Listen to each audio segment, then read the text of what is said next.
Anyway, let's get back to why you're running for why you're running for mayor, and what are some of the things that you think you could do? Right.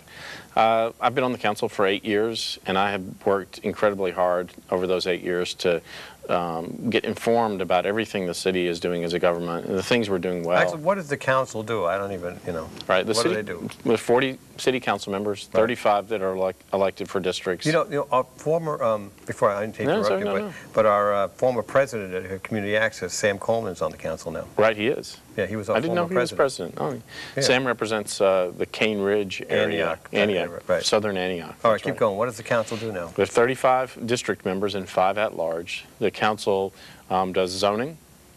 We set the budget for the city. We pass certain ordinances that relate to the housing code, to public safety, and that's basically what we do. Those are the kinds of things that the council does. So you're like the legislature for the legislature for the city government. That's right. And so I've been on the city council for 8 years, and I've worked hard to understand what we're doing as a city, what we're doing well. And there's a lot we're doing well. What are we doing well? Well, we're a very attractive city for people to move from across the country like you did. The quality of life is high, cost of living is relatively low, and there's great economic and social opportunities here for basically everyone. So we're an attractive city for people to move to. The things we're not doing quite as well, our public education system needs improvement. And yeah, we're like 46th in the country or something. Well, I don't know the precise number where Nashville I remember Arkansas was last. Oh, Nashville you're talking about. I'm talking about Nashville. I was talking about Tennessee. I'm talking about Nashville more specifically. Right. We have progress we need to make. I think the school system is doing better every year, but we still have a long way to go so that all of our children have a chance to succeed after their 12 years. There's a lot of people moving out of Davidson County because of the school district. They're moving to Williamson County. That's the main reason I see people are buying houses in Williamson County because of the schools. Absolutely. Now, what can you do to improve them? Well, there are lots of things we need to do to improve them.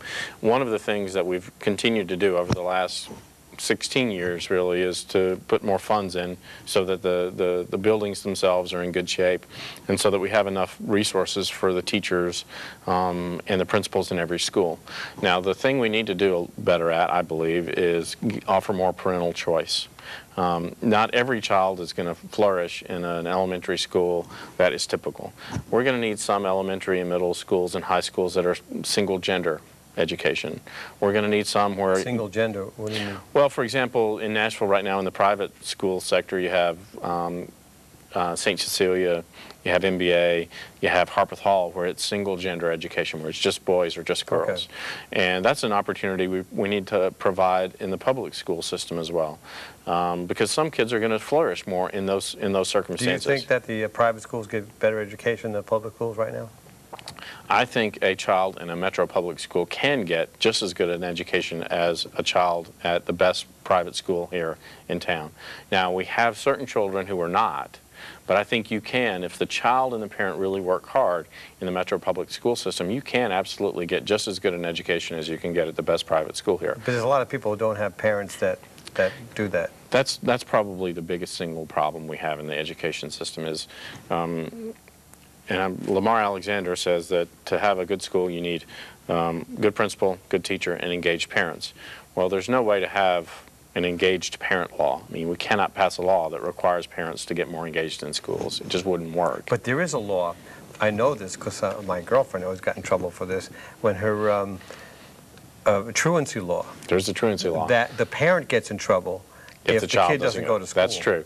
But that's not enough. I mean, the good schools we have here in our community are the ones where the parents are not just making sure their child goes to school and is there, but they're the ones where they're engaged with the PTO. They're helping the principal get all the resources that they need at the school. They're going to the classroom and learning from the teacher what their child needs most at home to become a successful student. What about the actual education in the classroom? You told me before in the control room about getting more computers or making it technically better or something like that. Well, one of the problems that we have nationwide is that we're developing a digital divide where middle and upper class families are going to have internet access and computer access at home, and lower, middle, and lower income families are not. Now, as the economy changes and the way people educate themselves changes, you're going to need to have more computer access in the home just to participate in that part of our culture.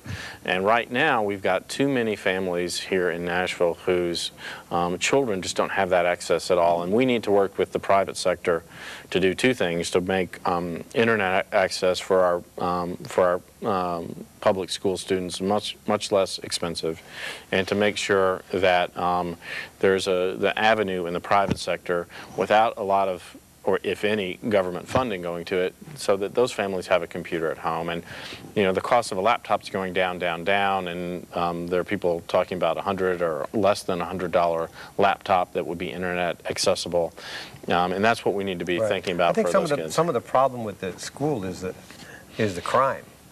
I mean, the teachers are afraid in some places. Well, I think there are some of our schools where the parents, the students, and the teachers are all afraid about safety. And recently, there was a study conducted by Oasis Center where they looked at high school students and asked them to rate the safety of their schools. And the children in the magnet schools felt very safe in their high schools. Right. The children in the zone schools felt very unsafe. And you're right, that is a problem we'll have to deal with. It's not just for the teachers, though, it's for the students and the parents as well. And if you look at our education system, there's a broad consensus in this country right now that if you want to transform an urban system like ours, you have to get more focused on 5th through 8th grade. Because in 5th through 8th grade, you've got children who are, that's the age for puberty. It's the age where children really start to lag behind, and you can start to identify in 5th through 8th grade those kids who are not going to graduate from high school in 4 years. So once you've identified those children through their studies and assessments, you have to get more resources to those kids. If you do, it'll transform every high school in town. That's very true. That's very true about the 5th to 8th grade. Yeah. So, and we're not really putting all the resources we need there. Now, the next mayor, and I will lead as the next mayor by making sure that we get more private sector resources into those middle schools. And what that means is that every child who is facing a challenge in middle school needs to get 5 mentors, 5 positive adult role models in their lives. Now, we can go to churches, we can go to Big Brothers, Big Sisters, we can go to every civic group in town, and as mayor I would, and push those groups to get more engaged with our middle schools. It won't cost us a penny, but it will save us money in the long run. Talk to any criminal defense attorney in town right now and ask them how many high school graduates they've represented.